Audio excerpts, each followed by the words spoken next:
انسان کا انسان کے ساتھ جو بھلائی کا رشتہ ہے، نیکی کا، اسے کبھی نہ بھلایا جائے۔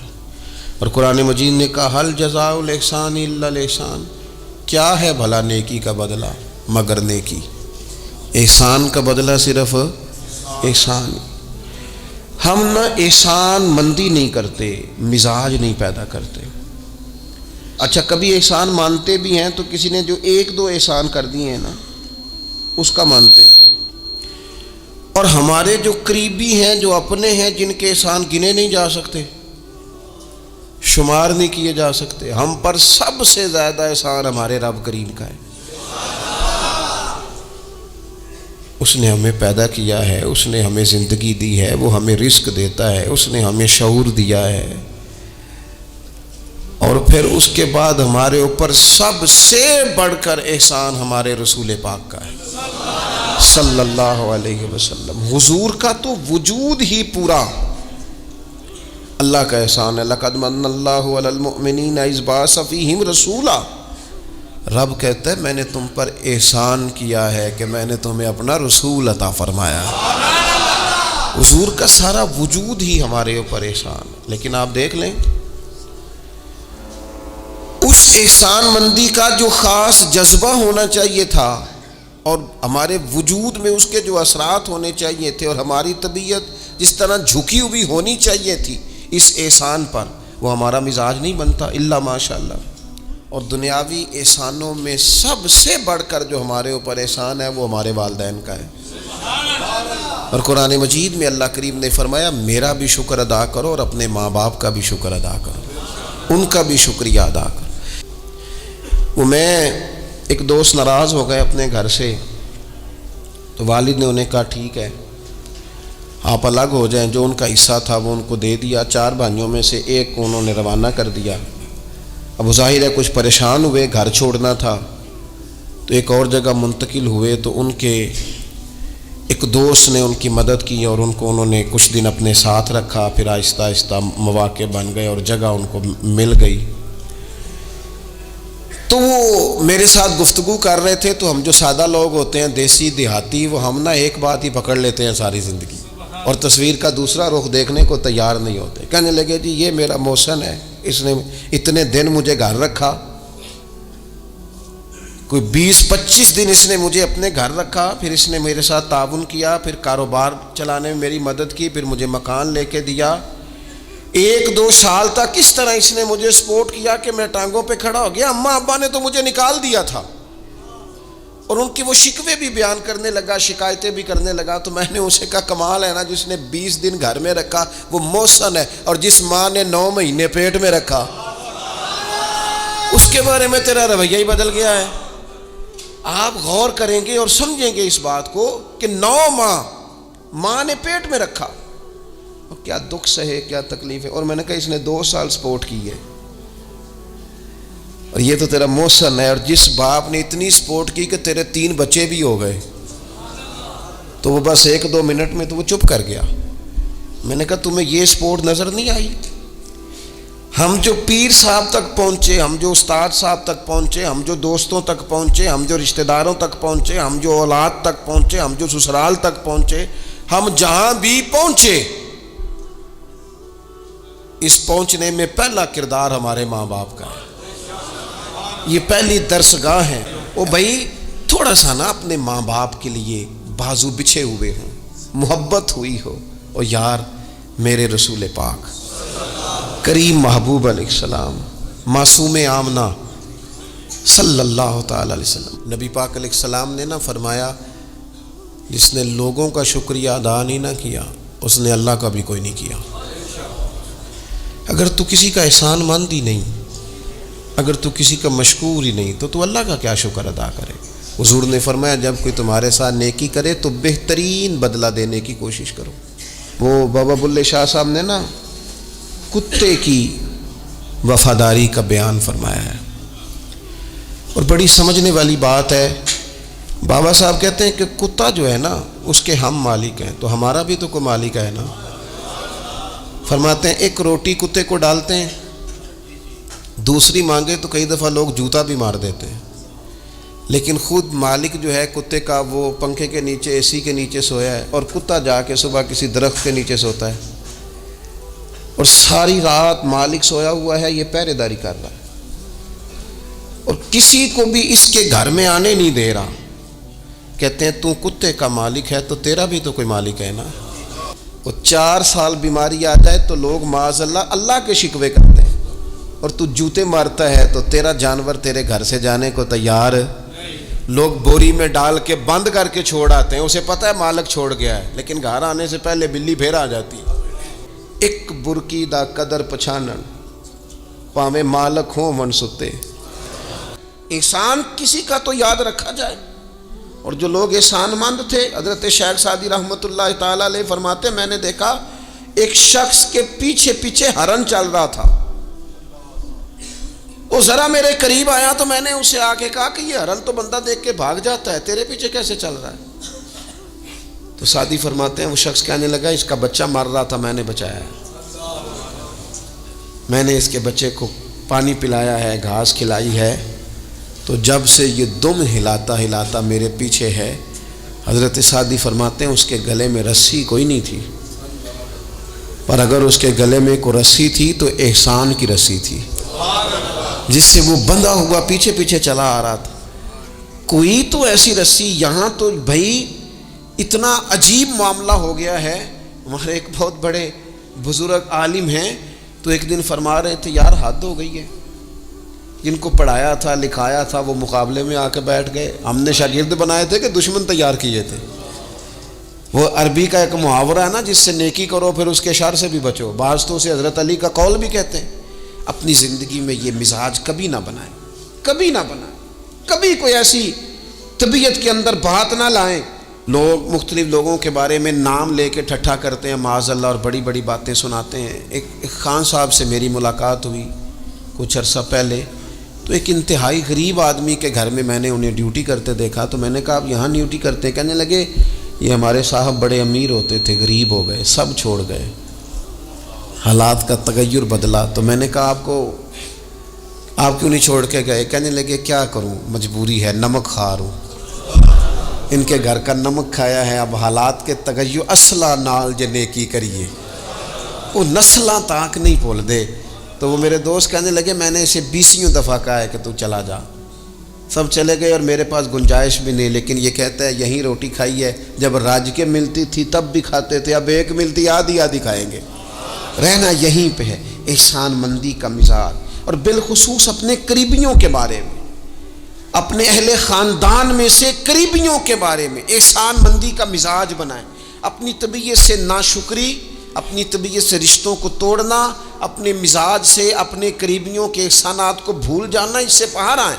اپنے اساتذہ کے لیے جذبات پیدا کریں۔ اعلیٰ حضرت رحمۃ اللہ علیہ فرماتے ہیں استاد بدرجے باپ کے ہے، اور اس استاد سے کون مراد ہے؟ شیخ مرشد بھی اسی میں داخل ہے، جس سے ہم تربیت لیتے ہیں، جس کی وجہ سے اللہ ہمیں کوئی خیر نصیب کرتا ہے، جس کی بات سے کچھ سیکھتے ہیں، وہ بھی اس میں داخل ہے۔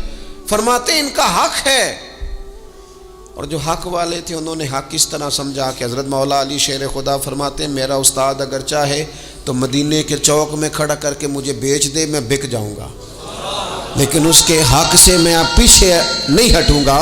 نبی پاک علیہ السلام نے فرمایا جو تم سے نیکی کرے اسے اچھا بدلہ دینے کی کوشش کرو، اور حضور فرمانے لگے اگر بدلہ دینے کی طاقت نہ ہو تو پھر اس کے لیے دعا کرو، اور اتنی کرو اتنی کرو اتنی کرو محسن کے لیے دعا کہ تمہیں یوں لگے کہ تم نے حق ادا کر دیا ہے، پھر اس کے لیے دعا کرو، اپنے محسنوں کا شکریہ۔ اور یارو میرے نبی پر کوئی احسان نہیں کر سکتا، لیکن میرے رسول پاک صلی اللہ علیہ وسلم سے جس نے تھوڑی سی بھی محبت کی نا، مدینے والے لینے گئے میرے نبی پاک کو ہجرت سے پہلے، تو حضور کے چچا حضرت عباس رضی اللہ تعالیٰ عنہ حالانکہ ابھی کلمہ نہیں پڑھتے تھے، وہ کہنے لگے او مدینے سے لینے آنے والوں، نبی پاک یہاں بڑے معزز ہیں، ان کا بڑا اعزاز ہے، اگر تم محبوب کی حفاظت کر سکتے ہو تو پھر لے کے جانا۔ تو اہل مدینہ نے کہا کہ آپ ایک دفعہ بھیجیں تو صحیح، ہم تو اپنے اہل خانہ سے بڑھ کر حفاظت کریں گے۔ یہ باتیں ہو رہی ہیں۔ ایک انصاری تھے حضرت ابو الحیثم اٹھ کے نا حضور کے قریب گئے, کہنے لگے یا رسول اللہ ایک بات کر لوں؟ حضور نے فرمایا کر لو. عرض کی حضور ہمارے جن سے بھی تعلقات ہیں ہم سب سے بگاڑ لیں گے حضور, ہم صرف اور صرف آپ کی غلامی کریں گے, لیکن ایک ہلکا سا ڈر ہے, اگر اجازت ہو تو عرض کر لوں؟ حضور نے فرمایا کرو. عرض کرنے لگے یا رسول اللہ کل کو اگر آپ کو غلبہ ملے اور اللہ کے فضل سے ملے گا تو پھر ایسا نہ ہو کہ آپ اپنی قوم کی طرف لوٹ آئیں تو پھر ہم سے یہ فراق یہ بچھوڑا سا نہیں جائے گا. حضور پھر آپ واپس تو نہیں آئیں گے؟ تو حضور نے ان کی بات سنی تو حضور مسکرا پڑے, فرمایا مدینے والوں سنو, کبھی نہ بھولنا میں تم میں سے ہوں اور تم مجھ میں سے ہو.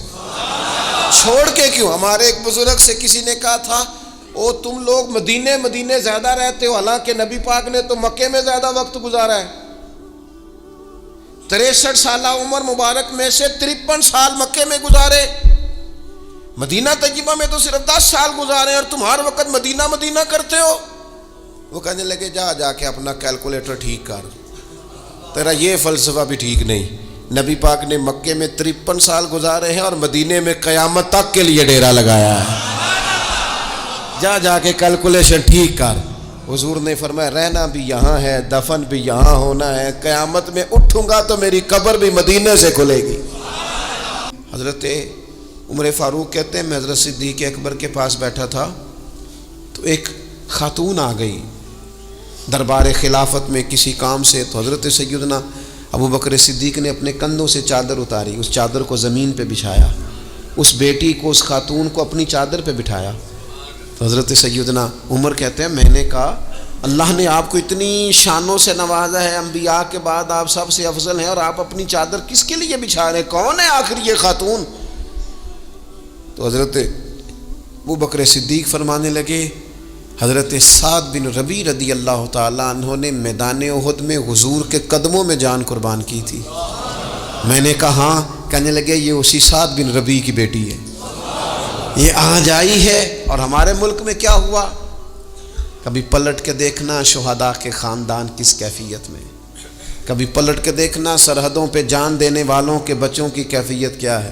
کبھی کسی تقریب میں بلا لیا جاتا ہے, 2 جملے کہہ دیے جاتے ہیں, کوئی ایک آدھ میڈل بھی دے دیا جاتا ہے, لیکن کبھی پلٹ کے دیکھنا ان کی کیفیات کیا ہیں, ان کا خیال رکھا, ان چیزوں کو غور کیا گیا. کسی نے اگر کسی مقام پہ کوئی نیکی کی تو اس نیکی کا اعزاز رکھا گیا. میں نے تو اپنی زندگی میں دیکھا ہے, بڑا چھوٹا آدمی ہوں لیکن میں نے دیکھا ہے دین کا کام آپ تھوڑا کرتے ہیں, رب آپ کو اجر اتنا عطا کرتا ہے کہ انسان شرمندگی میں پانی ہوتا جاتا ہے کہ یہ تو بالکل میری اوقات ہی نہیں تھی, یہ تو کیفیات ہی نہیں تھی. یہ اس مسجد کے نقشے کی جب بات چل رہی تھی تو نقشہ منظور کرنے والوں میں سے ایک صاحب نے مجھے کہا اتنی بڑی مسجد بنا رہے ہیں تو وہاں تو آبادی کوئی نہیں, تو اتنی بڑی مسجد بنا رہے ہیں تو لوگ کہاں سے آئیں گے؟ تو میں نے کہا ہمیں تو پہلے بھی نہیں پتا کہاں سے آتے ہیں. وہ کہنے لگے نہیں پھر بھی کوئی اندازہ تو ہو. میں نے کہا کہ میں چلیں مسلمان پر ویسے ہی اعتبار کرنا چاہیے, تو میں تو ویسے ہی پگڑی داڑھی والا ہوں, سچ بتاتا ہوں مجھے نہیں پتا کہاں سے آئیں گے پر امید ہے کہ آ جائیں گے. اب جو آ رہے ہیں وہ مجھے صرف ایک ہی بات کہہ رہے ہیں تہاڈی جگہ تھوڑی ہے, جگہ ذرا بتا لو. میں نے کہا ذرا ٹھہر جاؤ, جو چیزیں ہو رہی ہیں ان کو ذرا مینج کر لیں. دیکھو اللہ تبارک و تعالی, اللہ کا رسول, دین کسی کا قرض نہیں رکھتا. ہمارے مخلص ہونے میں دیر ہوتی ہے, ہم اور جلدی شکوہ کرتے ہیں اپنی زبان پہ. اللہ تعالی ہمیں معاف فرمائے. بعض اوقات نہ چاہتے ہوئے کچھ ایسی باتیں آ جاتی ہیں جن میں بعد میں شرمندہ ہوتے ہیں, یار یہ جملہ کیوں کہا, دین تو بڑا اعزاز دینے والا. ہمارے ہاں نا خود غرضی کو باقاعدہ رواج دیا گیا اور بڑے بڑے غلط جملے جو اخلاقاً اپنی زبان سے ادا بھی نہیں کیے جا سکتے. میں تو جی کام نکالنے کے لیے کسی کو بھی باپ بنا لیتا, معاذ اللہ. مسلمان تو اس طرح کی بات نہیں کر سکتا. یہ خود غرضی, یہ لالچ, یہ وقتی طور پر کسی شخص کو استعمال کرنا, ٹیشو پیپر بنانا, یہ اہل ایمان کا تو طریقہ ہی نہیں. وہ تو یاد رکھتے ہیں ہر ایک کا احسان, وہ تو کسی نے محبت کی ہو تو اس کا خیال رکھتے ہیں, اپنے محسنوں کا شکریہ ادا کریں. آپ یقین کریں میں نے زندگی میں ایسے اساتذہ دیکھے جن کا مقصود تنخواہ لینا نہیں تھا, پڑھانا تھا, اور انہوں نے جیب سے خرچ دے کے بچوں کو پڑھایا. دل لگایا، جد و جہد کی. ایسے مشائخ دیکھے جنہوں نے وارفتگی کے ساتھ لوگوں کو دین کی طرف قائل کیا. اب نہ زمانے میں تکلف پیدا ہو رہا ہے، اب طبیعتیں احسان مند نہیں رہی. بچے اپنے ماں باپ سے جب یہ کہیں کہ آپ نے ہمارے لیے کیا کیا ہے، اور جب شاگرد اٹھ کے اپنے استاد سے کہیں کہ اگر پڑھایا ہے تو فیس نہیں لی، مفت پڑھایا ہے. اگر کوئی بیوی اٹھ کے اپنے خامد سے کہہ دے، نبی پاک علیہ السلام نے فرمایا، بخاری میں موجود ہے، کہ ساری زندگی تم عورت کے ساتھ نیکی کرتے ہو لیکن تمہارا ایک عیب دیکھتی ہے تو وہ کہتی ہے میں نے تو کبھی تم میں کوئی بھلائی دیکھی نہیں، یہاں تو سکھ پایا ہی نہیں. فرمایا اس بنیاد پر کثرت سے عورتیں دوزخ میں جائیں گی.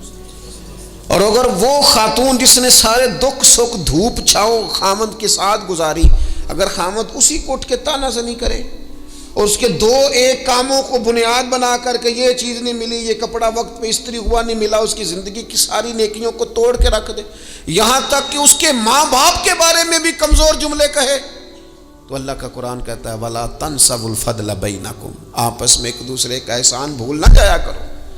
تھوڑا سا احسان مند رہیں، تھوڑا سا چیزوں کو سمجھیں، تھوڑا غور کریں.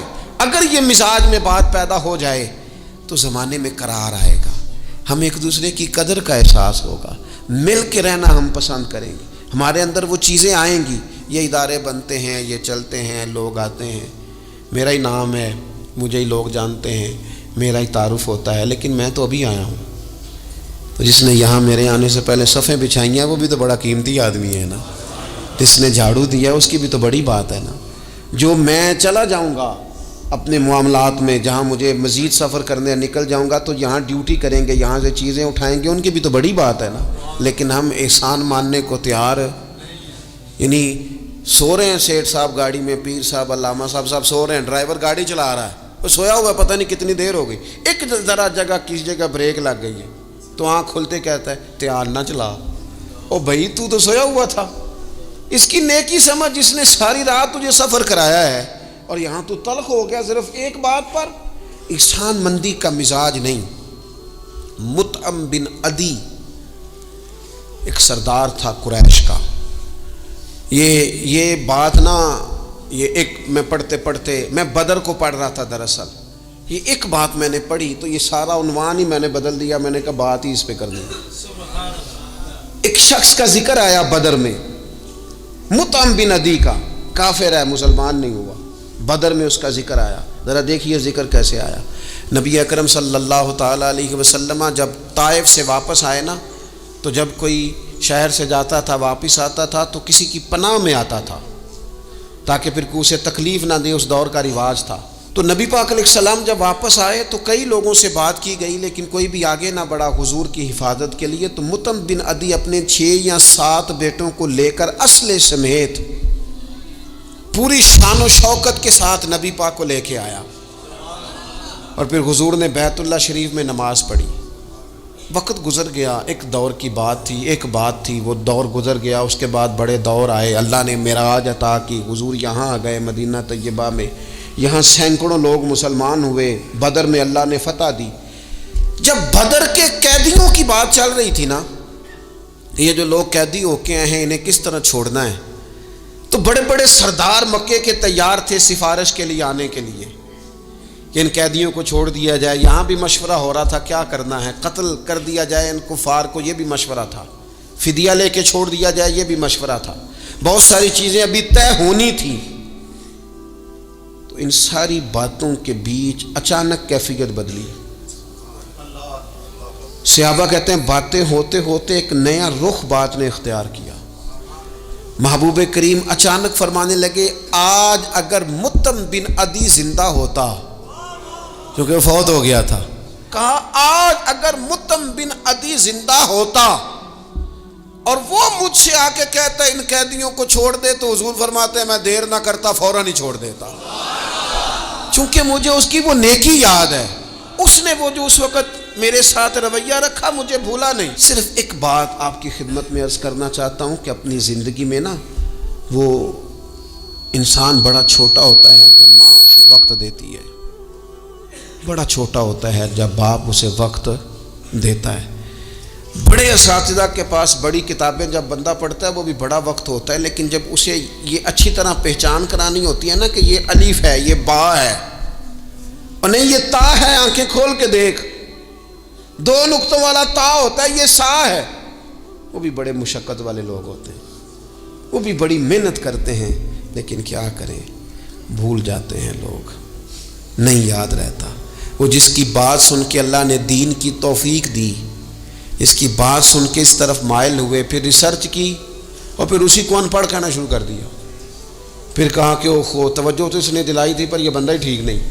یہ ہمارے ہاں عجیب ناشکری کا اور احسان فراموشی کا مزاج آیا ہے۔ ہمیں ہمارا دین کہتا ہے آپس میں ایک دوسرے کے احسانوں کو بھلانا نہ، اور نیکی کا بدلہ ہمیشہ نیکی رکھنا۔